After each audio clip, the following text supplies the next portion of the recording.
Hey everyone, how are you all? I hope you are fine and doing your studies well.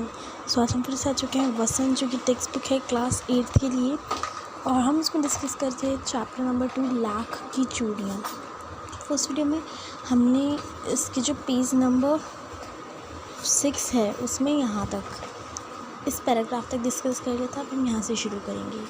तो हमने read किया था, तो मैं आपको बता देती हूँ ये क्या लेखक कहना क्या चाह रहे हैं। लेखक कहना चाह रहे हैं कि मेरे गांव में जो बदलू था, बदलू एक आदमी था, उनकी सारे गांव में बदलू मुझे सबसे अच्छा लगता था। क्यों अच्छा लगता था? क्योंकि उन्हें सुंदर सुंदर लाख की गोलियाँ, जैसे कि यहाँ लाख की चूड़ियाँ बनती हैं तो लाख की छोटी छोटी गोलियाँ बना कर देता था। मुझे अपने मामा के गाँव जाने का, तो ये जो सारे गाँव में बदलू कहाँ का था? ये बदलू वो उसका मामा था। अपने मामा के गांव जाने का थोड़ा चाव यही था कि वहाँ से लौटता था तो मेरे पास यही सारी गोलियाँ होती थी। वैसे तो मेरे मामा के गांव का होने का कारण मुझे बदलू को बदलू मामा कहना चाहिए था, कि जैसे कि ये जो है बदलू, ये लेखक के मामा के गांव के एक आदमी है, मामा के गांव के एक आदमी है ये। तो लेखक कह रहे हैं कि अगर जैसे मेरे मामा के गांव के हैं तो मुझे भी इनको मामा ही कहना था, लेकिन सब बच्चे ने बदलू काका कहते थे तो मैं भी ने बदलू काका ही कहता था।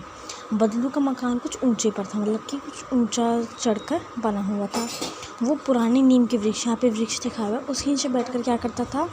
बदलू अपना काम किया करता था। बगल में भट्टी दहकती थी, मैं आपको बताया था ना, उसको पिघलाया जाता है, तो जिसमें वह लाख पिघलाया करता। हाँ, फिर एक लकड़ी की चौखट, जिसमें हमने आपको बताया था कि लाख को मुलायम होने पर उसे सलाखों से नहीं मारते हैं, चूड़ी के आकार का बनाते हैं। फिर उसके बाद उसे बेलनुमा जो वो होती है एक छोटी सी मुंगेरिया, उसमें डालकर उसे अच्छे से करके उसमें रंग भर देते हैं, तो चिकना बनाते हैं ताकि वो खुरदरी न रहे, पहनने के लायक रहे।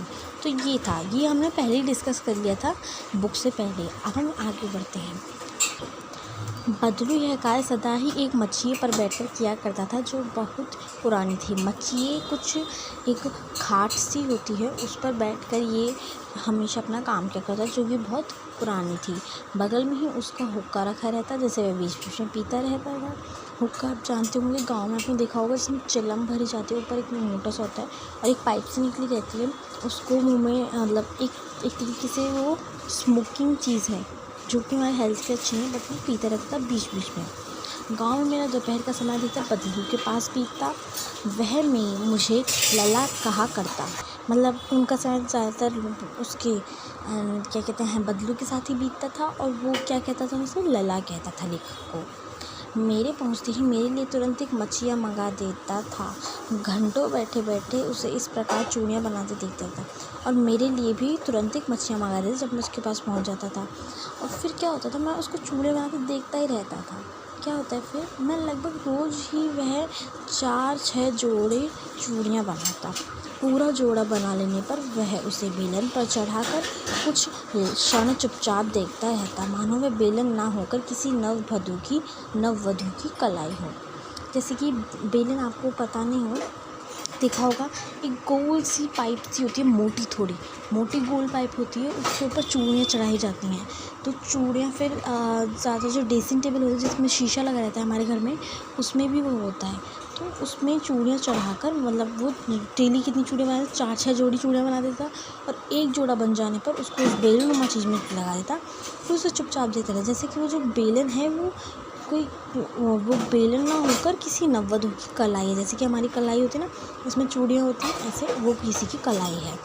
बदलू मनिहार था। मनिहार का मतलब क्या होता है? चूड़ियाँ बेचने वाला। चूड़ियाँ बनाना उसका पैतृक पेशा था, और वास्तव में वह बहुत ही सुंदर चूड़ियाँ बनाता था। बदलू का पेशा मतलब काम, उसका पैतृक पेशा क्या था?